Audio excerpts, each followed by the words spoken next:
Hello, my dear children. Welcome back with yet another topic of ICSE class 10th Geography, chapter 6. That is natural vegetation of India. Okay, so today we are going to deal with next chapter of geography, that is natural vegetation of India. Before that, I had posted the video that is of soils in India. Okay, chapter 5. So if you haven't watched that video, so go and watch that as well. Okay, so yeah, today we're going to start the next chapter, natural vegetation of India.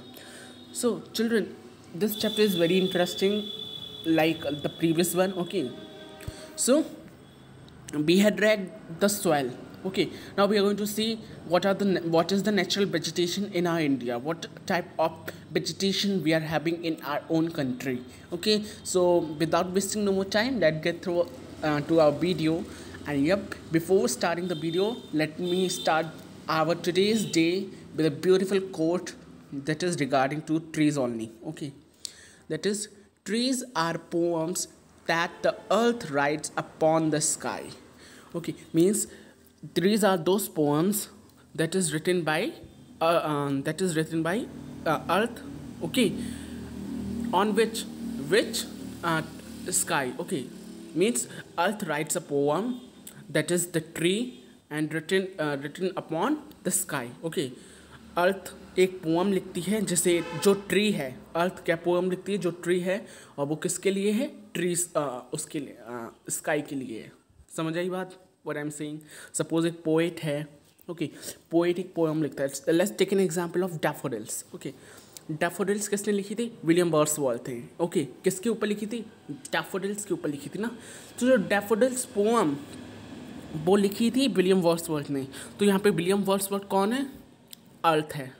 Okay, समझना, William Wordsworth means poet जो है वो अर्थ है, और daffodils जो है वो क्या है, डैफोडिल्स टाइटल जो है, जो पोएम है टाइटल, वो ट्रीज हैं. और किसके ऊपर लिखी थी, डैफोडिल्स. ऑब्वियसली किस मटेरियल के ऊपर लिखी थी, डैफोडिल्स के ऊपर लिखी थी. तो वो हमारे स्काई है. Now I think you are able to understand what I am saying. Okay, so this is a very beautiful quote. Trees are those poems which is written by earth to the sky. Okay, so yep, this is by Khalil Gibran. Khalil Gibran. Okay, so yep, let's start up today's topic, natural vegetation of India. Children, before that, let me tell you what is natural vegetation. Okay, means just natural vegetation. So natural vegetation is like forest. Vegetation means, vegetation का meaning यही होता है कि forest. Okay, जो जहाँ पे बहुत सारे ट्रीज हो है ना, पूरा फॉरेस्ट हो, हेरिटेज हो पूरा उसका फॉरेस्ट का. ओके, तो देखिए, जो इकोसिस्टम होता है, मीन्स फॉरेस्ट जो होते हैं हमारा, नेचुरल वेजिटेशन वो होता है जो विदाउट एनी ह्यूमन इंटरफेरेंस जन्म लेता है. ओके, मीन्स ऐसा नहीं कि ह्यूमन ने एक पेड़ लगाया, उस पेड़ की सहायता से बहुत सारे पेड़ निकल आए और उससे हमारा एक फॉरेस्ट बन गया, और यह है नेचुरल वेजिटेशन है. It is not like that. Okay, natural vegetation वो होता है जो विदाउट एनी ह्यूमन इंटरफेरेंस से ग्रोथ करता है. मीन्स सपोज मीन्स रैंडमली एक ट्री ने बर्थ लिया ज़मीन से. ओके, अब उस ट्री से दूसरी ट्रीज़ बनी, और उन सारे ट्रीज से एक फॉरेस्ट बन गया. तो इसमें ह्यूमन का कोई भी रोल नहीं है, ह्यूमन ने ट्री को नहीं लगाया. ओके, तो जिसमें ह्यूमन का रोल नहीं होता है, जिसमें ह्यूमन इंटरफेरेंस नहीं करता है कि ह्यूमन ने ट्री लगाया है उसकी वजह से वेजिटेशन हुआ है, उसे ही हम नेचुरल वेजिटेशन कहते हैं. ओके, ये अपने आप हो जाते हैं, रैंडमली हो जाते हैं. Okay, so this is natural vegetation. So let's go through the topic, natural vegetation of India. So as I told you, what is natural vegetation? Let me read you once again. Natural vegetation is vegetation which grows in a region all by itself without the interference of humans' activity. This is thin line of difference between flora and forest. Okay, जैसे कि मैंने अभी बताया था कि natural vegetation क्या होता है, जो विदाउट एनी ह्यूमन इंटरफेरेंस के ग्रोथ करता है, विदाउट एनी ह्यूमन एड के ग्रोथ करता है. ओके, बिना ह्यूमन की सहायता के जो ग्रोथ करता है फॉरेस्ट, उससे नेचुरल वेजिटेशन करते हैं. ये थोड़ा सा फ्लोरा एंड फौना की तरह होता है. फ्लोरा मीन्स जो प्लांट्स जो फ्लावर्स होते हैं, ओके। और fauna means what is fauna? You had read in class 8 I think in ecosystem, flora and fauna. Flora means flowers होते हैं, fauna means trees होते हैं, okay, plants. So no, I think no sorry flora means हमारे plants और trees होते हैं, okay, flowers वगैरह, और fauna means हमारे animals होते हैं, okay, sorry. So yeah, flora refers to the listed species of plants. As I told you, flora क्या होता है, हमारे plants के species होते हैं.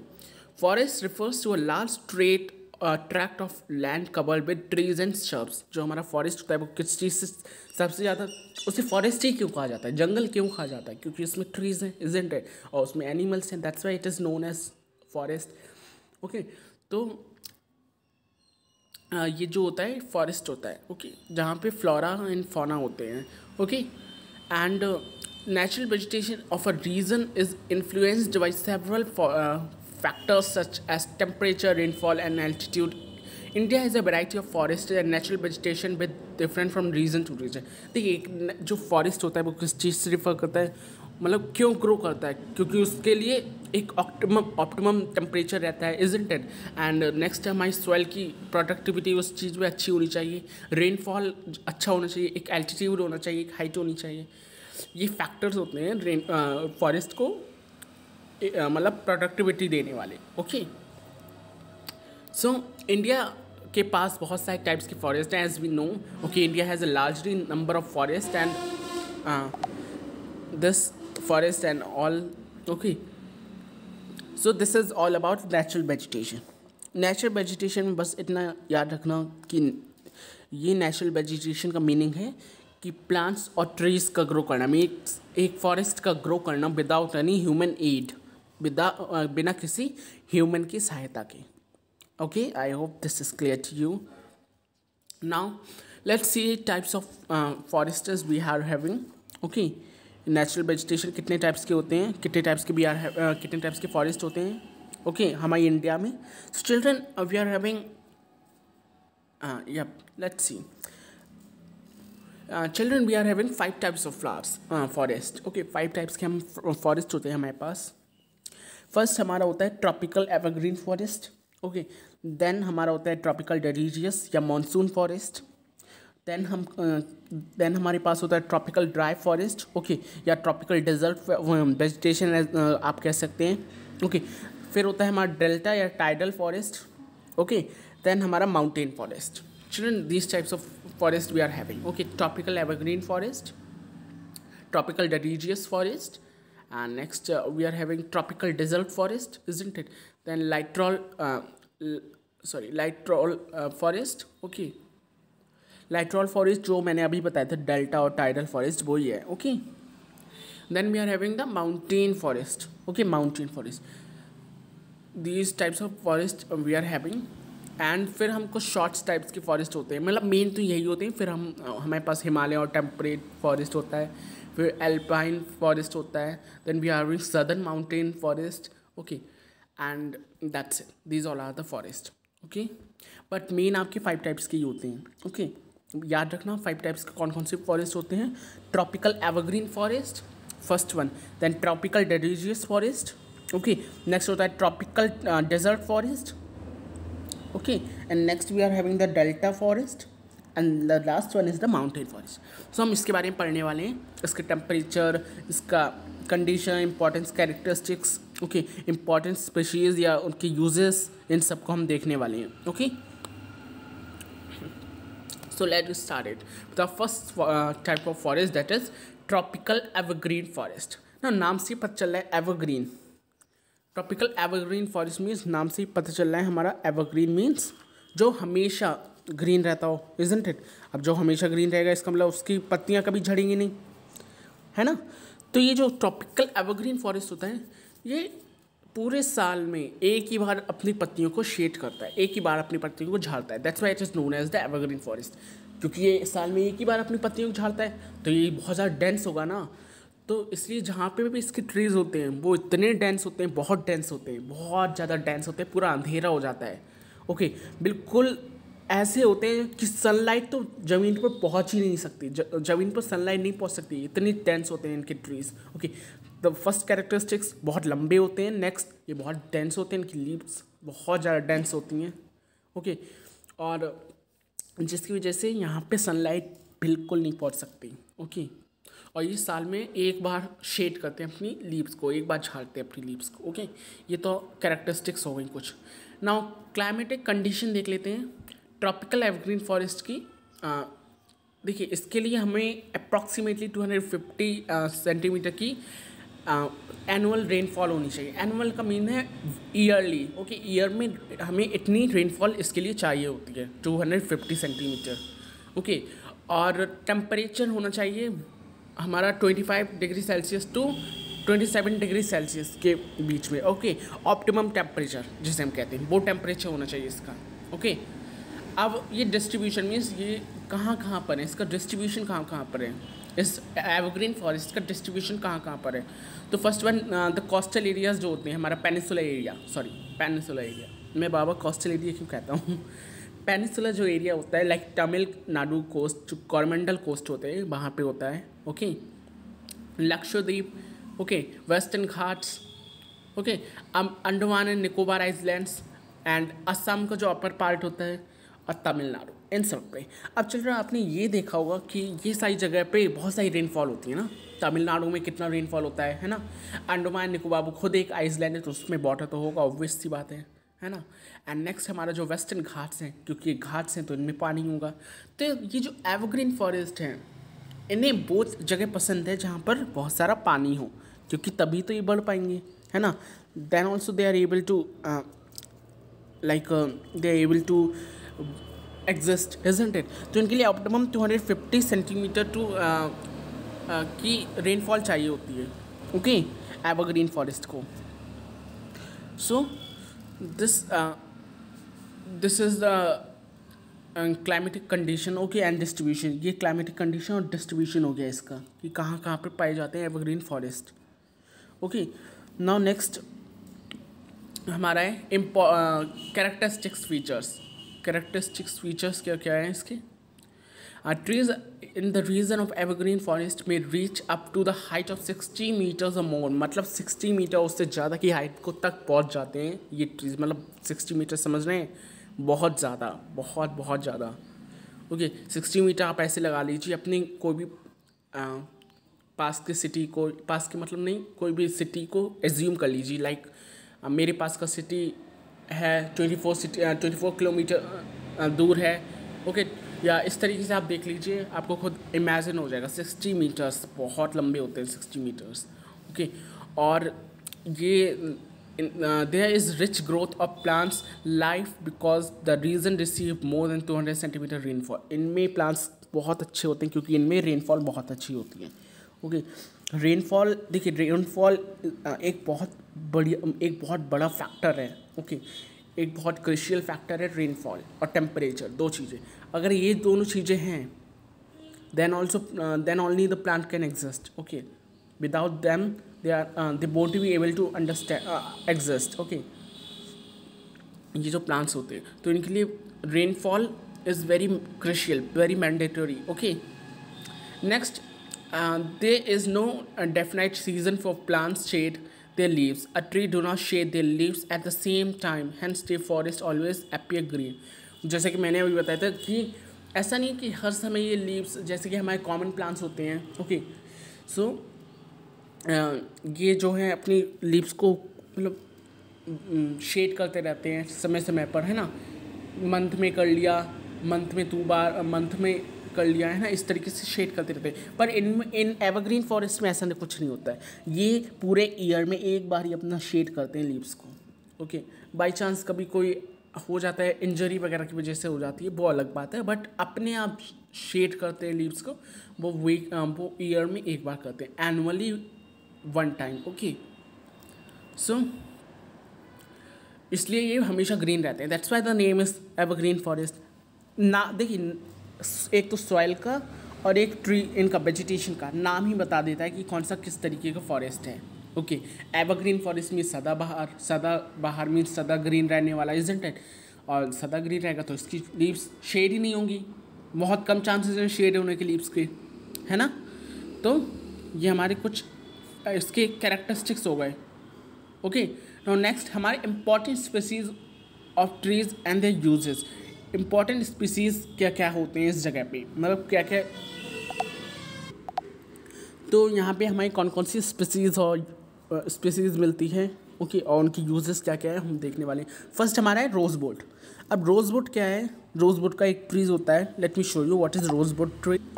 Children, this is rosewood tree. Okay, इसे जब हम काटते हैं तो इसकी, सॉरी जस्ट वेट, इसे हम जब काटते हैं तो इसकी जो बुड्स होती हैं वो पिंक कलर की होती है। मीन्स लाइक बीटरूट कलर जो होता है ना, वो कलर होता है बिल्कुल सेम जब हम इसे काटेंगे। ओके, बट क्रॉस सेक्शन में जब हम इसे काटते हैं तो इसकी जो अंदर की जो स्टेम होगी, ओके, वो पिंक कलर की होगी, इसलिए इसका नाम रोजवुड है। ओके, गुलाब की लकड़ी। तो ये बहुत सुंदर लगती है। लेट मी शो यू, अगर इसमें हो तो, यप दिस इज इस तरीके की होती है। Okay, this is the colour, wow so beautiful. तो इस तरीके का इसका कलर होता है, that's why the name is rosewood. Okay, इसे ये भी कहा जाता है the tree that bleeds, means ऐसा ट्री जो ब्लीड करता है, ब्लीडिंग करता है। बट ऐसा कुछ नहीं है, इसके कलर की वजह से सब कलर है इसका। और इसकी जो फ्रेगरेंस होती है, जो अरोमा होता है, it's very cool. Okay, so let's move on to our study. Okay, अब रोजवुड का काम क्या है। रोजवुड एज यूजुअल, क्योंकि ये एक वुड है, तो इससे हम क्या क्या बनाते हैं, फर्नीचर का वर्क करते हैं। ओके, और जैसे ऑर्नामेंटल कोई प्लाई बोर्ड हो गया, ओके, या कोई हार्ड वुड का अलमारी वगैरह जो होता है, अलमीरा, वुडन अलमीरा होता है, वो सब इससे बनती है। फर्नीचर मेन है, फर्नीचर और decorative stuff. Okay, ply board as well. Next हमारा होता है एबोनी ट्री। अब एबोनी ट्री बहुत हार्ड होता है, let me show you that as well. This is ebony tree, ये पूरा एबोनी ट्री है। ओके, बहुत हार्ड है। This is its stem like this. Okay, बहुत हार्ड होती है। इनसे हम कुछ हैवी बोट्स गेन कर पाते हैं, और जो कि हमारा म्यूजिकल इंस्ट्रूमेंट्स होते हैं, जो टकरी चीज़ें होती हैं, लाइक आपको कुछ स्ट्रॉन्ग बनवाना है लकड़ी से, तो इस ट्री की लकड़ी का यूज़ होता है, इबोनी का। ओके, और ये ब्लैक और हैवी ब्लैक कलर की जो वुड है, इसकी ब्लैक कलर की वुड होती है, as you can see in the picture as well. Okay, black colour की वुड होती है जो कि बहुत ज़्यादा स्ट्रॉन्ग होती है। ओके, सो इससे हम ट्रंक्स, मीन्स जो कैस्केट्स वगैरह होते हैं, वो सब इनसे ही बनाते हैं, एवोनी ट्री से। Okay, okay, so ebony tree is use to make the ornamental carving and making musical instruments, sports कोल्ड, पियानो कीज एंड कैस्केट्स, जैसे कि मैंने अभी बताया, एवोनी ट्रीज इस चीज़ के लिए यूज़ होती हैं। नेक्स्ट हमारा है चाप्लास। ओके, चाप्लास क्या होता है, it is use for building the ships. Okay, ships और जो बॉक्सेस वगैरह होते हैं उनके लिए बहुत उसके लिए यूज़ होती है चाप्लास। इन सारे ट्रीज़ के नेम याद रखना, दिस इज़ मैंडेटरी। रोजवुड हो गया, एबोनी हो गया, ओके, एंड चाप्लास हो गया। तो ये सारा, ये भी हार्डवुड होती है जो कि फर्नीचर या शिप बिल्डिंग के यूज़ करती है। ओके, उसे यूज़ करने बनाने में आती है। नेक्स्ट इज ग्रोजन, या लेट्स इज ग्रोजन। ये भी हमारा क्या होता है, जो बॉक्सेस होते हैं, बॉक्सेस वगैरह होते हैं, ओके, उनके बनाने का काम आती है। ओके, एंड जो हमारा वेपन्स वगैरह, बैगन कंस्ट्रक्शन होता है, वो सब इसी से होता है। नेक्स्ट इज तलसुर। ओके, तलसुर क्या होता है, तलसुर ब्रिज, जो ब्रिज वगैरह होते हैं, ओके, जो लकड़ी के ब्रिज होते हैं, बोट्स होती हैं, कार्स होती हैं, इन सब के बनाने में आती है। तलसुल की ऐसी प्रॉपर्टी होती है कि जल्दी, जैसे कि ऑल बोट्स होती हैं वो सॉइल हो जाती हैं, वाटर के कंटैक्ट, मॉइस्चर या वाटर के कांटेक्ट में आके वो सॉइल हो जाती हैं। पर ये वाली जो होता है टेल्सुर, ये जो ट्री होता है, ये सॉइल नहीं होता है, मीन्स ना इसमें कोई मॉइस्चर मीन्स रह सकता है इसमें। ओके, मीन्स अगर ये पानी के कांटेक्ट में आएंगी तो ये बहुत जल्दी नहीं फूलती हैं। ठीक है, इसकी ये प्रॉपर्टी होती है। Next is seesaw. Seesaw, you can Shiso is a tree, okay, and this is also having a hard and heavy wood, okay, which is used to make the furniture as usual and making the bullock cart. Okay, bullock cart means बैलगाड़ी जो होती है। Okay, agriculture implements और musical instrument, इन सबसे शीशो tree से बनता है। Sorry, okay. नेक्स्ट हमारा है Toon. Toon is also a tree. Let me show you what is toon. Children, this is seesaw tree. Okay, like this you can see. This is its leaves. Let me show you. And this is toon tree. Like people, no, like neem. It is looking like, isn't it? I think this is neem only. Tuna. We used to say tuna. Okay. So इससे हम क्या बनाते हैं, T boxes बनाते हैं और toys बनाने के काम आते हैं. ओके, सो ये सारे हमारे ट्रीज़ हो गए. ओके, सो ये सारे हमारे स्पीसीज़ हो गए जो हमारी एवरग्रीन फॉरेस्ट में मिलती हैं. ओके, और उनके यूजेस मैंने बता दिया आपको. याद रखना, this is very crucial. Rose wood हो गया, इबॉनी हो गया, एटलीस्ट 3 और 4 तो याद ही रखना. 3 या मैक्सिमम 3 और 4. ओके, रोज वुड जो कि अच्छे अच्छे नेम है जो याद हो सकते हैं. रोज वुड, इबॉनी, ओके, चाप्लास, गुलजन, ओके, टून, ओके, शीशो, like this you can remember these points. Okay, now next type of forest, that is tropical deciduous forest. Okay, deciduous forest, tropical deciduous forest. We are having next type of forest. इसे हम monsoon forest भी कहते हैं, as we know.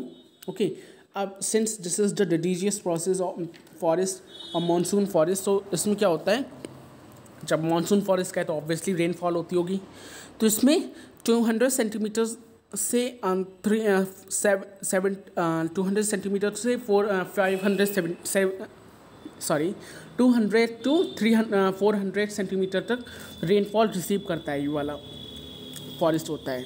I think इतना ही करता है, या approximately मुझे याद नहीं आ रहा है, बट हाँ शायद इतना ही करता है. ओके, 200 to 400 हमारी रिसीव होती है इसमें रेनफॉल. ओके, और ये जो ट्रीज़ होते हैं जो डेरिडियस फॉरेस्ट के ट्रीज़ होते हैं या मानसून फॉरेस्ट के ट्रीज़ होते हैं, ये हमारे क्या करते हैं, 6 से 8 वीक्स में समर सीज़न में अपनी सारी ट्रीज अपने सारी लीव्स को शेड कर देते हैं. 6 से 8 वीक में इन समर्स की बात हो रही है, अपने सारे लीव्स को शेड कर देते हैं. Okay, means they become without clothes. Okay, क्योंकि ट्रीज उनकी क्लोथ्स जो लीव्स होती हैं वो ट्रीज़ की क्लोथ्स होती हैं ना, तो जब क्लोथ्स ही नहीं रहेंगे तो they will be naked, isn't it. So this is tropical deciduous forest. Okay, अब इसकी क्लाइमेटिक कंडीशन क्या होती है, तो बस डेसिडियस फॉरेस्ट में ये याद रखना कि इसमें 200 to 400 सेंटीमीटर तक रेन होती है, इतनी रिसीव करते हैं ये रेन. ओके, और ये 6 to 8 मंथ्स में 6 to 8 वीक्स में अपनी सारी लीव्स को शेड कर देते हैं. ओके, समर्स में. दैट्स इट, इतना याद रखना. क्लाइमेटिक कंडीशन क्या होती है इनकी. This forest grows in a region which receive rainfall between 200 centimetre to 100 centimetre. कितनी करते हैं, 200 सेंटीमीटर से 100 सेंटीमीटर तक की रेनफॉल रिसीव करते हैं, जो कि मैंने अभी बताया 200 to 100. मैंने 70 बोला था, 300 बोला, नो 200 to 100. ओके, इतनी हमारे रिसीव करते हैं रेनफॉल. एनुअल टेम्परेचर इसका रहता है 24 degree Celsius to 27 degree Celsius. इतना इसका मीन्स ठीक रहता है, ज़्यादा वो नहीं रहता है, क्योंकि इसमें रेन होती है ना, तो इसलिए इनका टेम्परेचर ज़्यादा हाई नहीं होता है. Okay, 24 degree Celsius to 27 degree Celsius means हम ह्यूमन से भी थोड़ा कम रहता है इनका टेम्परेचर. ओके, नाउ डिस्ट्रीब्यूशन ये कहाँ कहाँ पर है, ये वेस्ट ओडिशा में पाए जाते हैं. ओके, ये फॉरेस्ट और ईस्टर्न स्लोप्स और वेस्टर्न घाट्स. जो वेस्टर्न घाट्स की जो ईस्टर्न स्लोप्स वाला पार्ट है, स्लोप्स वाला, ओके, साइड वाला, वहाँ पाए जाते हैं ये वाले trees. Okay, and these are find in Chhattisgarh as well. Okay, Chhattisgarh, Jharkhand और जो नदर्न स्टेट हो गए कंट्री के, उन जगह पे डेसिडियस फॉरेस्ट होते हैं. ओके, इनकी क्या क्या फीचर्स होते हैं, इन्हें हम एज यू नो इन्हें हम मानसून फॉरेस्ट भी कहते हैं. ओके, और कहाँ पे सबसे ज़्यादा कहाँ पाए जाते हैं, इंडिया में. ये सबसे ज़्यादा कहाँ पाए जाते हैं, इंडिया में.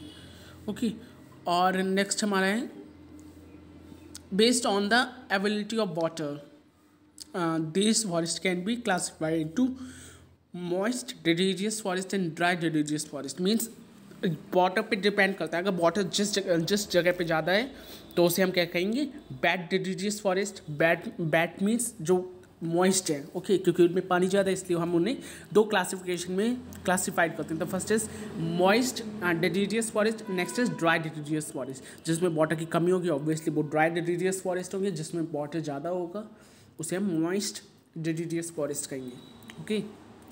और these trees of the forest shade their leaves from 6 to 8 weeks to the conserve water।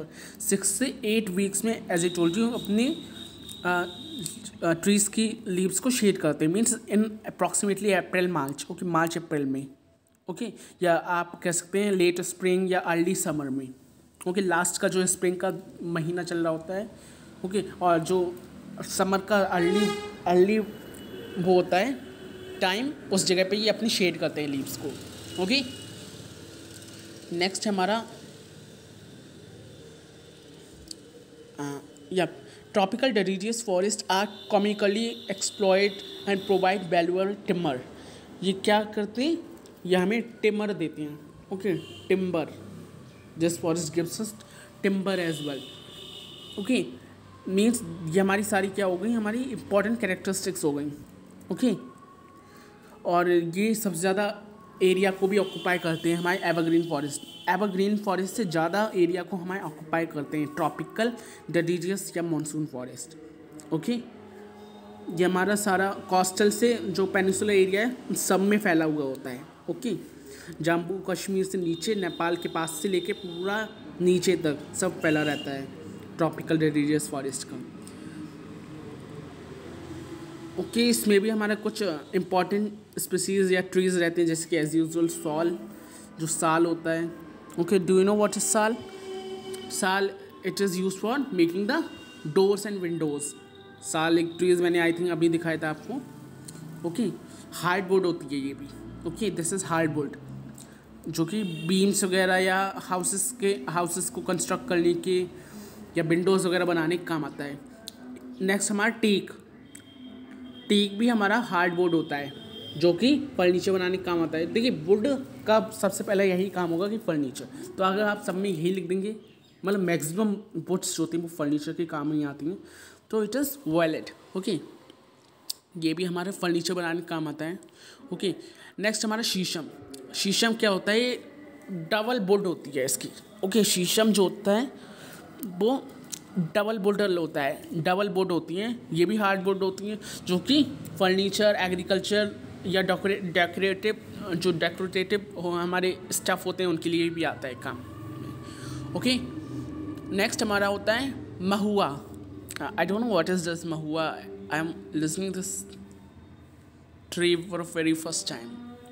चलिए let me see, okay, this is the tree of mahua. This is the plant as fruit. Okay, this is the fruit of mahua. This looks beautiful, right? So ये जो इसका oil जो extract करते हैं fruit से, इस fruit से जो ऑयल एक्सट्रैक्ट किया जाता है वो वाइन बनाने का काम आता है। वाइन जो होती है, ओके, उससे बनाने का काम आता है, ओके। इस फ्रूट्स के जूस से वाइन बनती है, ओके। नेक्स्ट हमारा पालस की जो लीव्स होती हैं वो शैलिक बॉम्ब्स बनाने के काम आती हैं। शैलिक बॉम्ब्स मीन्स ये कीड़े होते हैं जो शेल को बनाते हैं, शेल मीन्स शंख को बनाते हैं, ओके। ये जो कीड़े होते हैं वो शंख को बनाते हैं, तो उन्हें ये मतलब वो करती हैं, लाइक उन्हें एग्जिस्ट रखती हैं अपने ट्रीज़ के ऊपर, पर इनकी जो बुड्स होती हैं वो ज़्यादा यूजेस की नहीं होती हैं, okay. Next is Samuel as its timber is soft and white, it is used for making toys, packing cases, match boxes। क्योंकि इनके ट्रीज जो होते हैं, इनकी जो बुड्स होती हैं वो सॉफ्ट होती हैं, इसलिए इनमें टॉयज़ वगैरह या मैच स्टिक वगैरह बनाने के काम आती है। कौन? ये सेम्यूल, ओके। सैंडलवुड की तो कुछ कहना ही नहीं, आप सबको पता है what is sandalwood, Chandan, isn't it. तो ये हमें परफ्यूम्स बनाने के या ब्यूटी स्टफ़ बनाने के काम में आती हैं, ओके। और जो अगरबत्ती वगैरह होती हैं पूजा के लिए वो बनाने के काम आती हैं, ओके। नाउ नेक्स्ट इज खायर, आई think I am pronouncing it correct, खायर। ये हार्ड वुड होती है जो कि नाइफ्स वगैरह या डैगर, स्वॉर्ड हैडल्स या प्लग्स ये सब बनाने का काम आती है। I don't know what is this. Excel board, excel board means excel is we can say excel means जो हमारी कुल्हाड़ी होती है, तो कुल्हाड़ी मीन्स जो हमारे किचन के जो भी नाइफ वगैरह जो शार्प चीज़ें होती हैं, टीवी वगैरह, वो सब बनाने की काम आती हैं। तो सारी ये इम्पॉर्टेंट स्पीसीज़ हैं एक पर्टिकुलर ट्री, एक पर्टिकुलर फॉरेस्ट की। लाइक अभी हमने पढ़ी थी एवरग्रीन फॉरेस्ट की स्पीसीज़ रोजवुड, एबॉनी, ओके। ऐसी डेडिडियस की हमने अभी पढ़ी, साल, टीक, ओके। तो इनके भी आपको 4 to 5 या 3 to 4 मैक्सिमम याद रखने हैं, ओके। It is mandatory. अब नाउ हम देख लेते हैं डिफरेंस। अभी तो जो हमने दोनों पढ़े, ओके, एवरग्रीन भी पढ़ा और दिस डेडिडियस भी पढ़ा, ओके। तो इसमें डिफरेंस क्या क्या है, what is the difference between them. तो एवरग्रीन फॉरेस्ट क्या होता है, ये 200 सेंटीमीटर तक 200 सेंटीमीटर से ज़्यादा रेनफॉल रिसीव करता है, okay. But deciduous forest 200 to 70 centimeter तक अपनी रेनफॉल उस रीजन में रिसीव रखता है, ओके, रिसीव करता है। ट्रॉपिकल फॉरेस्ट डेंस होते हैं, बट ये फॉरेस्ट डेंस नहीं होते, इतने डेंस नहीं होते, ओके। और इनमें कुछ स्पीसीज़ होती हैं ट्रॉपिकल एवरग्रीन में, ओके, लाइक एबॉनी हो गया, रोजवुड हो गया, ओके। और इनमें जो डेडिडियस फॉरेस्ट होते हैं इनमें जैसे सैंडलवुड हो गया, साल हो गया, ये सब कुछ स्पीसीज़ रहती हैं, ओके। और ये जो ट्रॉपिकल एवरग्रीन फॉरेस्ट है ये कहाँ पाया जाता है, अंडोबार एंड निकोबार के आइसलैंड में पाया जाता है, लक्षद्वीप में पाया जाता है, ओके। असम के अपर पार्ट में पाया जाता है, तमिलनाडु में पाया जाता है, वेस्टर्न स्लोप्स और वेस्टर्न घाट्स, जो वेस्टर्न स्लोप पड़ता है उसके वेस्टर्न घाट्स में मिलते हैं ये ट्रॉपिकल एवरग्रीन फॉरेस्ट। वहीं ये नदर्न पार्ट में होता है, नदर स्टेट जो होते हैं सेंट्रल इंडिया का उसमें होते हैं, जैसे वेस्ट ओडिशा हो गया, छत्तीसगढ़ हो गया, deciduous forest, okay. So this is the difference. ये आता है, ये दोनों डिफरेंस आते हैं, ओके। बहुत ईजी है, आपने लर्न करना है बस इन्हें। Next tropical desert forest. हमने 2 टाइप्स के फॉरेस्ट को कंप्लीट कर लिया है, okay. Now we are going to come to a third type of forest, that is tropical desert forest, okay. So let's see tropical desert forest as well.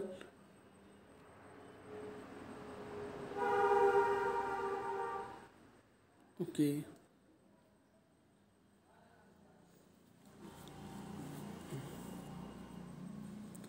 Tropical desert forest को हम dry forest भी कहते हैं, okay. तो ये इनका हम देख लेते हैं क्लाइमेटिक कंडीशन क्या रहता है। सिंस ट्रॉपिकल फॉरेस्ट हैं या डेजर्ट फॉरेस्ट कह रहे हैं तो इनमें बहुत ज़्यादा हॉट होंगे ये, ओके। तो इनका कंडीशन क्या रहता है, इनका मतलब टेम्परेचर क्या रहता है, 25 degree Celsius to 27 degree Celsius, okay. 25 to 27, that is too much, isn't it. And ये 70 सेंटीमीटर से कम की रेनफॉल रिसीव करते हैं। 70 सेंटीमीटर मीन्स बहुत कम रेनफॉल, ज़्यादा रेनफॉल रिसीव नहीं करते हैं, ओके। डिस्ट्रीब्यूशन क्या है, ये जो वेजिटेशन होती है, ओके, ट्रॉपिकल डेडिडियस फॉरेस्ट की जो वेजिटेशन होती है ये कहाँ होती है, नदर्न वेस्ट पार्ट्स में होती है, जैसे कि सेमी एरिड रीजन में जहाँ पे रेत होती है, ओके, डेजर्ट होते हैं वहाँ पर होती है। मतलब ज़्यादा डेजर्ट भी नहीं हो और ज़्यादा वैसा फर्टाइल एरिया भी नहीं हो, ऐसी जगह पे होती है, okay. Like we can say near to the Ganga, okay, near to the Ganga, okay, जो गैंगेटिक एरियाज होते हैं वहाँ पर, ओके। गुजरात के सेमी रीजन में होता है, ओके। और राजस्थान में ऑब्वियसली राजस्थान तो आएगा ही, है ना। और ये सदर्न वेस्ट पंजाब में होता है, उत्तर प्रदेश, हरियाणा, मध्य प्रदेश, छत्तीसगढ़, ये सारे पार्ट्स होते हैं, ओके। महाराष्ट्र हो गया, कर्नाटका हो गया, आंध्र प्रदेश, ये सब डिस्ट्रीब्यूशन होता है किस कौन सी ट्री की, ट्रॉपिकल डेजर्ट फॉरेस्ट की, ओके, ड्राई फॉरेस्ट की, ओके। कैरेक्टरिस्टिक्स देख लेते हैं इनकी। The trees are slanted with large patches of coarse grasses. मतलब ये जो यहाँ के ट्रीज होते हैं वो ग्रासेस की तरह होते हैं, ज़्यादा ऑक्यूपाइड नहीं होते हैं, ज़्यादा अच्छे नहीं होते हैं, ठीक है। Plants have long roots which go, plants की जो रूट्स होती हैं वो बहुत लॉन्ग्स होती हैं जिससे वो ज़्यादा ज़मीन में पेनिट्रेट करें और ज़्यादा वाटर को ड्रॉ करें, क्योंकि जितने नीचे उनकी रूट्स जाएंगी उतने ही वाटर मिलेगा, क्योंकि वाटर हमारा बहुत नीचे डेप्थ पर है ना। तो इसलिए जितनी नीचे इनकी रूट्स होंगी उतना ही वाटर इन्हें ड्रॉ करने में हेल्प मिलेगी, क्योंकि वाटर होगा नहीं, ड्राई प्लेस है इसलिए। ओके, नेक्स्ट हमारा है मेन स्पीसीज होती हैं, मेन स्पीसीज ट्रीज की होती हैं सॉरी अकेसियस। ओके, अकेसियस, अकेसियस पाल्म्स हो गया, इपोर्बिया हो गया, यूपोर्बिया, यूपोर्बिया हो गया, कैक्टस हो गया। कैक्टी मीन्स जो प्लूरल होते हैं। Okay, cactus singular, cacti plural. Okay, ये सब हमारे होते हैं। इनमें कौन कौन से ट्रीज होते हैं? एस्करीज, एक्सियस हो गया, एक्सियस पाल्म्स हो गया, यूपोर्बिया हो गया, कैक्टस हो गया। ओके, ये साइज के ट्रीज होते हैं। इंपॉर्टेंट स्पीसीज और ट्रीज एंड उनकी यूजेस क्या क्या है? जैसे बेर हो गया। ओके, बेर क्या करता है? बेवरेजेस या पिकल्स बनाने के काम आता है। Beverages means like wines. Okay, and pickles बनाने का काम आता है। और इसकी जो वुड होती हैं वो बोट, रेप्स, एग्रीकल्चर वर्क में या चारकोल वगैरह बनाने के काम में आती हैं। बबूल इधर मिलता है। ओके, यहाँ पे ऐसे ट्रीज मिलेंगे जिन्हें जो वाटर स्टोर कर लेते हो अपने अंदर, मतलब वाटर ज़्यादा स्टोर नहीं करते हो, हर वक्त वाटर ड्रॉ नहीं करते हो, एक बार थोड़ा सा वाटर ड्रॉ किया और वही स्टोर कर लिया, जो बबूल में कैरेक्टरिस्टिक्स होती हैं। ओके, सो बबूल मतलब ये ऑब्वियसली इसमें गम होता है ना, गम बनाने का काम आता है और मेडिकल वैल्यू होती है इसकी, और कुछ लोग इससे ब्रश भी करते हैं इसके ब्रांच से। Okay, date palm, date palm ये सिरप वगैरह बनाने का काम आता है। ओके, थ्रॉट वगैरह या कोल्ड वगैरह हो जाती है तो उसे भी ठीक करने के काम आता है डेट पाल्म। नीम, नीम का तो कुछ कहना ही नहीं, अगर मैंने इसके बेनिफिट्स की एक सेपरेट वीडियो बनाई तो बहुत लंबी, कम से कम आधा 1 घंटा लग जाएगा। ओके, तो इसे थोड़ा सा ही मैं डिस्क्राइब कर देता हूँ। ये मेडिसिन बनाने का काम आता है इससे, और ये पिंपल्स एक्ने हो जाते हैं उन्हें ख़त्म करने का काम आता है। एलर्जिक रिएक्शंस हो जाती है बॉडी में, उन्हें ख़त्म करने के काम आता है। ओके, और इनसे मेडिसिन बनती हैं बहुत सारी। ये हमारे बॉडी को कूलनेस देता है, ठंडक देता है। अगर बहुत हॉट, अगर आप हॉट समर्स में रह रहे हैं तो आप इसे खा सकते हैं, बट ये थोड़ा सा बेटर होता है, थोड़ा नहीं बहुत बेटर होता है। Okay, so next is littoral forest. Okay, next हमारा है littoral forest. Okay, littoral forest या फिर डेल्टा फॉरेस्ट भी आप कह सकते हैं ऐसे। Okay, littoral forest is also known as delta forest, या आप इसे टाइडल फॉरेस्ट भी कह सकते हैं। Tidal means what? Tides, isn't it? जो मीन्स टाइड की हलचल से बनाओ फॉरेस्ट, उसे टाइडल फॉरेस्ट कहते हैं। ओके, अब इसकी क्लाइमेटिक कंडीशन देख लेते हैं, क्योंकि ये टाइड्स में से बना है। टाइड्स मीन्स वाटर, टाइड्स क्या होता है? वाटर करंट्स होते हैं ना, है ना। तो टाइड्स का मतलब ये नहीं टाइड है कोई चीज़ है, सॉलिड चीज़ है, ये नहीं, वो वाटर होता है टाइड। ओके, तो क्योंकि यहाँ पे वाटर होगा, टाइड की वजह से बना है, तो यहाँ की जो फॉरेस्ट होंगे वो बहुत ज़्यादा वेट या माशी एरियाज़ में होंगे। Okay, and in rivers, delta and swampy areas along the sea coast, और ये कहाँ पे होगा? सी कोस्ट में होगा। ओके, सी कोस्ट। डिस्ट्रीब्यूशन देख लेते हैं। ये delta of large rivers on the eastern coast and in saline swamps of the Sundarbans in West Bengal and coastal areas of Andhra Pradesh and Orissa, ये सारी जगह पे मिलते हैं। सुंदरबंस हो गया। ओके, नेक्स्ट आंध्र प्रदेश उड़ीसा के एरिया हो गया। वेस्ट बंगाल का जो वेस्ट बंगाल में ही तो सुंदरबन है, तो वहाँ पर ये सारी जगह ये मिलते हैं। ओके, डिस्ट्रीब्यूशन ये सारी जगह पर है।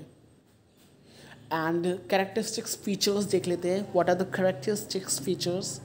ओके, ये फॉरेस्ट होती हैं, ये एवरग्रीन की ट्रीज़ होती हैं, मतलब एवरग्रीन फॉरेस्ट की तरह होती हैं, क्योंकि यहाँ पे वाटर रहता है तो ऑब्वियसली हमेशा ही ग्रीन रहेंगी। ओके, सो और पर इनकी जो हाइट होती है वो जनरली बैरी कर सकती है, मतलब छोटे बड़े ऐसे हो सकते हैं। ओके, जो इनका ट्रंक होता है ट्रीज़ का, वो बहुत सारे रूट्स से the trunk of trees are supported by several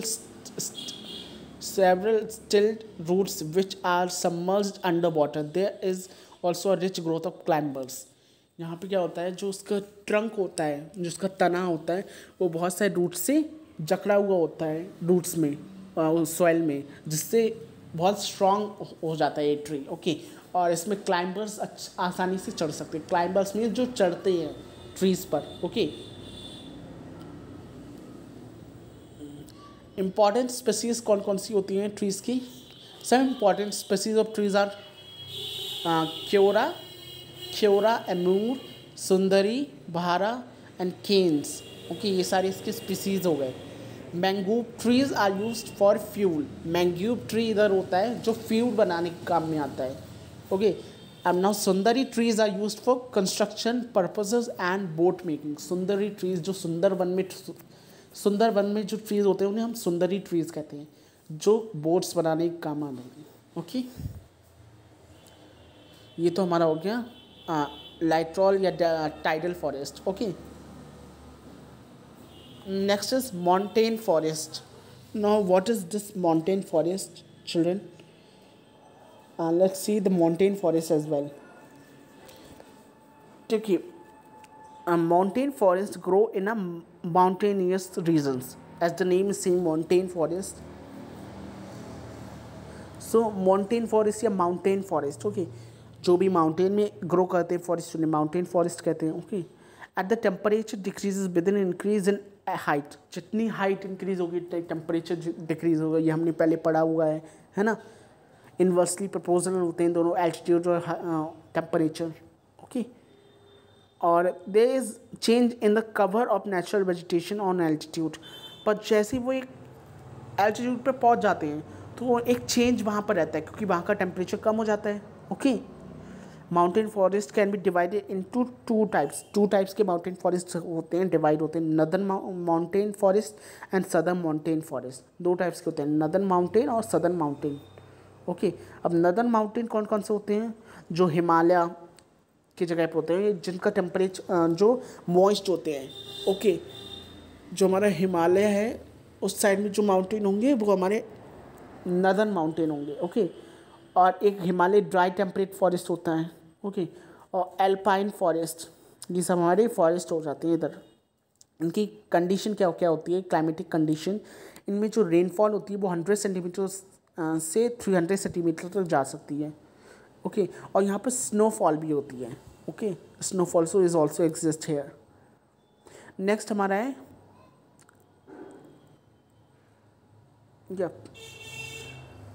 next is हमारा है टेम्परेचर कितना रहता है? 13 डिग्री सेल्सियस से कम रहता है इसका temperature. Okay, I hope it is given here as well. Okay, and next हमारा है Himalaya dry temperate forest. Climatic condition जैसे हमने अभी देखी, डिस्ट्रीब्यूशन इसका कहाँ कहाँ रहता है? They are mainly found in Ladakh. Okay, Ladakh, Chamba. Okay, ये कहाँ कहाँ होते हैं? लद्दाख में होते हैं, चंबा में होते हैं, सिक्किम में होते हैं। ओके, ये सारी जगह वो हैं जो हमारे पाकिस्तान के पास में आती है, मीन्स जो हमारा इंडिया जहाँ पे एंड होता है, ओके, वहाँ पर होते हैं। लद्दाख हो गया, चंबा हो गया। ओके, तो ये सारी कोल्ड एरियाज़ हैं। Okay, and in a near of Garhwal regions, Garhwal region के पास में होते हैं। इनमें स्पीसीज कौन कौन से होते हैं? ऐश हो गई, ट्रीज़ के स्पीसीज हो गए, ऐश हो गया, जूनिपर्स हो गया, मैपल हो गया, ओक हो गया। ओके, और जो timber obtain from this region is use for construction work and making light furniture. जो हमें लकड़ी मिलती है इस रीजन से वो कंस्ट्रक्शन वर्क के मतलब यूज़ होती है, कंस्ट्रक्शन वर्क में यूज़ होती है। Okay, next is alpine forest. Okay, next is alpine forest. Now what is this alpine forest, children? Let's see alpine as well. So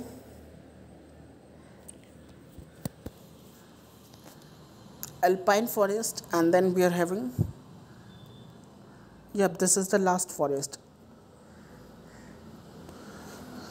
Okay, so let's see climatic condition क्या होती है इसमें? 2800 to 4000 metre तक इसकी जो forest होते हैं वो इतने एल्टीट्यूड तक जा सकते हैं। ओके, डिस्ट्रीब्यूशन कहाँ होता है? हिमालयाज़ में, क्योंकि इतना टेम्परेचर ऑब्वियसली हिमालय में होगा। ओके, एल्टीट्यूड हिमालय में running from the north west to the northern east front trees. Okay, ये जो हिमालय होता है उनके नॉर्थ वेस्ट से नदर्न ईस्ट एरियाज में जाते हैं। क्लाइमेटिक कैरेक्टरिस्टिक्स क्या हो गए?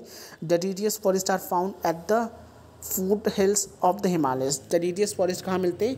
जो हिमालय के फूट हिल्स में जो छोटे छोटे जो हिल्स होते हैं, गारो खासी जो होता है। ओके, गारो खासी जैंतिया जो होते हैं फॉरेस्ट हिमालय में, तो जो गारो खासी होता है वहाँ पे ही मिलता है। ओके, नेक्स्ट हमारा between the heights of 1000 to 2000 metre wet temperate types of forest are found. These are broad leaf such as oak and chestnut. Okay, ये कहाँ पाई जाती है? जहाँ पे 1000 to 2000 मीटर की बरसात हो। ओके, और यहाँ की जो लीव्स होती हैं थोड़ी ब्रॉड चौड़ी होती है, जैसे कि ओक में होती है। ओक मीन्स अंजीर।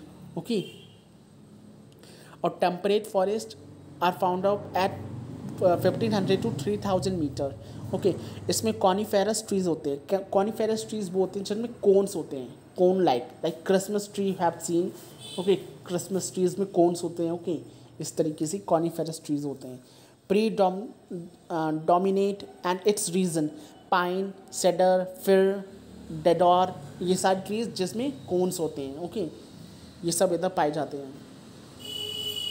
Eight the high altitude temperate grasslands are found. जितने हाई एल्टीट्यूड होंगे उतना ही उधर ग्रासलैंड्स होंगी। ओके, जितने आप ऊपर जाएंगे तो वहाँ पर ग्रासलैंड्स होंगी। ओके, अब 3600 metre alpine vegetation can be found. Silver fir, pines, junipers and birches are some important species of trees. However, at still high altitude these grow is stunned. मतलब अगर आप थोड़े हाइट पर जाएंगे तो कुछ और वेजिटेशन मिलेंगे, पर ये जो वेजिटेशन जो अभी मैंने बताई, ओके, जो पाइन्स वगैरह होती हैं ये सब रुक जाती हैं, ये सब नहीं होंगी। ओके, एक पर्टिकुलर उस पर ही रहती हैं। हर चीज़ की एक हाइट होती है ना, मीन्स एक पर्टिकुलर हाइट के बाद वो चीज़ ग्रो करना रुक जाती है, क्योंकि उसमें एक प्रॉपर लाइक टेम्परेचर वगैरह नहीं मिल पाता है। ओके, किसी को सनलाइट चाहिए ज़्यादा, किसी को सनलाइट बिल्कुल नहीं चाहिए, तो एक टेम्परेचर वेरी करता है ना। Okay, important species of trees are silver, ये सब में हमने पढ़ रखा है अभी ना। सदर्न माउंटेन फॉरेस्ट क्या होता है, इसकी क्लाइमेटिक कंडीशन देख लेते हैं। they are found at region receiving annual rainfall of more than 150 centimetre. ये 150 सेंटीमीटर से ज़्यादा रेनफॉल एनुअली लेते हैं। Okay, and the temperature of the region ranges between 18 degree Celsius to 24 degree Celsius, इसका temperature रहता है। ओके, एंड ये कहाँ कहाँ होते हैं? विंध्यास में होते हैं। ओके, नीलगिरीज हो गया, वेस्टर्न घाट्स, ये सारी जगह ये वाले सदर्न माउंटेन फॉरेस्ट पाए जाते हैं। ओके, इनके फीचर्स क्या होते हैं? इसमें दोनों ट्रॉपिकल और टेम्परेट दोनों वेजिटेशन होती हैं। ओके, ट्रॉपिकल वेजिटेशन भी होता है, टेम्परेट वेजिटेशन भी होता है, और क्योंकि ये हिली रीजन में होते हैं, ओके, तो दे हैव टेम्परेट वेजिटेशन, और लोअर रीजन में होते हैं तो ये वेस्टर्न घाट्स हैव सब ट्रॉपिकल फॉरेस्ट। ओके, मीन्स ये रीजन्स पे डिपेंड करता है कि अगर ज़्यादा रीजन में रह रहे हैं तो कौन सा, तो अगर ज़्यादा रीजन में रह रहे हैं तो टेम्परेट वेजिटेशन होगा, और लो रीजन में रह रहे हैं तो वेस्टर्न घाट सब ट्रॉपिकल फॉरेस्ट ग्रो करेंगे। ओके, इंपॉर्टेंट स्पीसीज ट्रीज़ की होती हैं, जैसे वेलर हो गया, बैटल हो गया। ओके, एंड पल्म हो गया, मैग्नोलिया हो गया, ये सारी इंपॉर्टेंट स्पीसीज़ रहती हैं। मुझे तो नहीं पता ये क्या क्या है। ओके, बस आपने इससे याद रखना है, क्योंकि इतनी सारी species I don't know. Uses of some important species of mountain tree, कुछ यूजेस इसके हैं, जैसे कि डिओडार हो गया, जो कि कंस्ट्रक्शन वर्क में यूज़ होता है। चिर की लकड़ी आई थिंक आपने सुनी होगी। ओके, सो ये क्या होता है? ये बुट्स जो फर्नीचर वगैरह होता है उसके काम में आती हैं। ओके, ब्लू पाइन हो गया, ये डोर्स वगैरह फर्नीचर वगैरह बनाने के काम आती हैं। स्प्राउज हो गया, ये सॉफ्ट वुड होती है जो कि लाइक फर्नीचर या मैच बॉक्सेस, इन चीज़ों के काम में आती हैं। अब वॉलनट हो गया, वॉलनट इसकी जो वुड होती है वॉलनट मीन्स अखरोट, ओके। ये इसकी would my it's wood used for making musical instruments and cabinets. It is mostly used in Kashmir and North India for carving. It is also used for gun stocks. ये जो walnut की wood होती है ये हमारा Kashmir area में ज़्यादा use होती है और इंस्ट्रूमेंट्स वगैरह बनाने में ज़्यादा यूज़ होती है, ओके। बिल्च की लकड़ी होती है ना। कहाँ सुना है ये बिल्च name? First of all let tell me in the comment section, कहाँ सुना है ये बिल्च आप लोगों ने? मेरे ही मुंह से सुना होगा बिल्च। It is used for making furniture, plywood and radio cabinets. ये बिल्च की लकड़ी होती है, okay. The cold within में, okay, the cold within poem उसने सुना है, वो अपनी बिल्च की लकड़ी नहीं देता है ना। साइब्रेस हो गया। It is also double would, ये भी डबल वुड का मतलब है डबल वुड हो, जो एक अंदर वुड हो एक बाहर वुड हो, इस तरीके से डबल वुड, ओके। सो ये भी हमारा क्या होता है, फर्नीचर बनाने के काम होती है। जामुन तो पता ही है फर्नीचर बनाने के काम आता है। इसमें फ्रूट्स जो होते हैं वो खाने के काम आते हैं, है ना। डाइस वगैरह के काम आते हैं इनके फ्रूट्स, ये सब इनके हो गए। नाउ ये सारे हमारे थे फॉरेस्ट के मीन्स टाइप्स ऑफ फॉरेस्ट के हम एंड पर आ चुके हैं। नाउ नेक्स्ट हमारा है फॉरेस्ट एंड इन्वायरमेंट।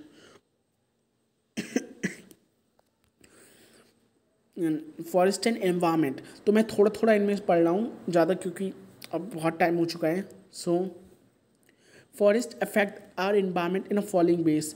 फॉरेस्ट हमारे इन्वायरमेंट को कैसे इफेक्ट करता है? They play an important role in a coming humidity, temperature and precipitation, okay. They help in maintaining the purity of air by absorbing carbon dioxide. ये सारे हमारे इसके forest के बेनिफिट्स हो गए, ओके। नेक्स्ट हमारा हो गया कंजर्वेशन ऑफ फॉरेस्ट। हम फॉरेस्ट को कंजर्व कैसे करें, जैसे हमने पहले ही पढ़ा है सॉइल को कैसे कंजर्व करना है, ऐसे हम इसे देखते हैं। एफॉरेस्ट्रेशन मीन्स ज़्यादा से ज़्यादा पेड़ लगाना, ठीक है। The government should what is this cautiously give permit to contract the cutting of timber, okay. मतलब बिल्कुल रोक लगा दी गवर्नमेंट ने, okay. One of the way in which tribals protect the forest is by declaring a large patch of forest as scared groups. मतलब सबसे अच्छा बचाने का तरीका ये है कि आजकल ये बता देते कि आगे स्केरी एनिमल्स मिलेंगे तो लोग नहीं जाते हैं, है ना, लोग नहीं जाते हैं, जिससे फॉरेस्ट बच जाता है, okay. And one of the ways in which tribals protect the forest by decorating the large patch of forest area, and an important factors that contribute towards the conservation of forest is the joint forest management. Local community are involved in the management of degrading forest. ये एक ऐसा मतलब joint forestation एक group बनाया जैसे जो रोकता है डिफॉरेस्ट्रेशन होने से, ओके। तो ये सारे हमारे इंपॉर्टेंट हो गए। Now let's comes to the natural forest policy. ये एक पॉलिसी है this is a policy, natural forest policy, okay. So ये क्या करती है, it adopted by the government of India in 1952। ये कब हुई थी? 1952 में इंडिया की गवर्नमेंट के थ्रू हुई थी। And the policy gives importance of sustainable forest management of conserve forest. Importance objectives of national forest policy are, ये सब हमारे फॉरेस्ट की इम्पोर्टेंस बताते हैं कि अगर फॉरेस्ट नहीं होगा तो क्या हार्मफुल इफेक्ट्स हमें झेलने पड़ सकते हैं। To maintain the stability of environment by prevention and restoration of ecological balance. देखिए फॉरेस्ट क्या करता है, हमारे टेम्परेचर को मेंटेन रखता है। इकोलॉजिकल बैलेंस अगर हमारा बैलेंस है, अगर स्टेबल है तो हमारा टेम्परेचर या हमारा एनवायरनमेंट भी स्टेबल रहेगा, okay. To check soil erosion and duration in the catchment areas of rivers, lakes and reservoir. तो ये क्या करता है, हमारा सॉइल इरोजन होने से रोकता है फॉरेस्ट। हमने पहले ही पढ़ा हुआ है प्रीवियस चैप्टर में कैसे रोकता है, okay. And to increase the productivity of forest, next है to create people's movement of a large scale involving women for preventing forest. अब ये यहाँ पे क्या हो रहा है, इस एक्ट के थ्रू, ये एक्ट के थ्रू क्या हो रहा है, जो विमेंस हैं, चिल्ड्रंस हैं, मैंस हैं, वो सब जा रहे हैं और फॉरेस्ट डिफॉरेस्टेशन को रोक रहे हैं। ओके, इस पॉलिसी के थ्रू। नेक्स्ट हमारा है to conserve natural heritage of our country by preventing natural forest flora and fauna. Okay, natural heritage को natural what we can say flora और फौना को रोकने से हमारे जो फॉरेस्ट हैं वो भी रुक रहे हैं। ओके, क्योंकि जब तक फ्लोरा और फौना नहीं होंगे तब तक फॉरेस्ट भी एनहेंस नहीं होंगे, है ना। इनका भी बहुत बड़ा एक वाइटल रोल होता है। नेक्स्ट है social forestry. Now what is social forestry? Social forestry meaning ये 1970 में नेशनल कमिश्नर ऑफ एग्रीकल्चर के थ्रू यूज़ हुआ था फर्स्ट। ओके, इसका मेन ऑब्जेक्टिव क्या था इस प्रोग्राम का, कि जो ट्री रेजिंग प्रोग्राम्स हैं इसका मेन ऑब्जेक्टिव था कि जो ट्रीज़ हैं उन्हें उनके प्रोडक्टिविटी को एनहेंस किया जाए। ओके, इसका ऑब्जेक्टिव क्या था सोशल फॉरेस्ट्री का? To provide wood, fodder, timber and other major forest produced to rural people. Rural people को ये सारी चीज़ें को प्रोवाइड करवाना, और to develop local cottage industries by providing raw materials. और जो रूरल एरियाज़ हैं उनमें इंडस्ट्रीज़ को प्रोड्यूस करवाना रॉ मटेरियल्स को भेजकर। ओके, नेक्स्ट हमारा है practicing substantially forestry with short crop rotation and distributing the benefits derived from various projects based on forestry among local communities। ये सारे local communities के लिए है कि वो उन्हें छोटी सी फैक्ट्री खुलवा दी या उन्हें मतलब इस तरीके से उन्हें काम देने के लिए नेशनल फॉरेस्ट पॉलिसी दी गई है। Okay, now next is agro forestry. Last है हमारा agro forestry. Okay, agro forestry क्या होता है? What is agro forestry? Agro forestry is an agriculture practice which involves the cultivation of trees. It is a land management system in which trees और shrubs are planted and grown among crops and pasturelands. ये एक ऐसी policy है जिसमें trees और plants को बचाया जा रहा है, शब्स को बचाया जा रहा है by planting them near to the crops के पास में उन्हें प्लांट करके। इसका मेन ऑब्जेक्टिव क्या है? To make the best use of all the available resources such as soil का बेस्ट यूज़ करना by planting the trees, best types के फॉरेस्ट प्रोडक्ट को ऑब्टेन करना और एग्रीकल्चर क्रॉप्स को सेम उसी लैंड पर ऑब्टेन करना। Okay, to check the possibility of soil erosion and flood by planting trees और क्रॉप प्लांट्स को ट्रीज़ को ग्रो करके जो हमारा इरोजन है उसको कम करना। Okay, and distributing the benefits derive from various projects based on the forestry among local communities. Sorry, I think I was here. Agro forestry के last point, to maintain the ecological balance को obtain करना। Okay, maintain रखना उसे। In last point हमारा, in traditional forestry only trees are grown however, in agro forestry trees along with crops are planted. Agro forestry is also able to withstand the pressure of increasing population unlike traditional forestry. देखिए, जो traditional forestry होती हैं वो सिर्फ trees को grown करती हैं, पर जो हमारी एग्रो फॉरेस्ट्री है ये ट्रीज़ के साथ साथ क्रॉप्स का भी ध्यान रख रही है। ओके, अगर क्रॉप्स नहीं होंगी तो कैटल वोंट भी survive. Okay, they will not survive. Okay, so इसलिए हमें उसका भी ध्यान देना होता है। ओके, तो agro forestry is a scientific system okay of managing lands with the help of local communities which is absent in traditional forest। Agroforestry क्या होता है? लैंड को मैनेज करना। ओके, और क्या नाम है, जो डिजास्टर्स होते हैं सॉइल इरोजन जैसे, है ना, उसे प्रिवेंट करना बाय अप्लाइंग द ट्रीज। तो ये सारे इसके बेनिफिट्स हैं। So with this we come to an end of our chapter.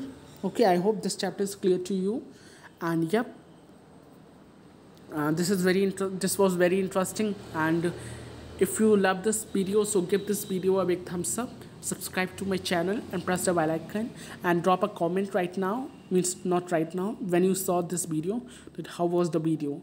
Okay, and we'll come with the next video very soon. Till then, bye bye, take care, stay tuned for more videos. Bye guys, have a good day.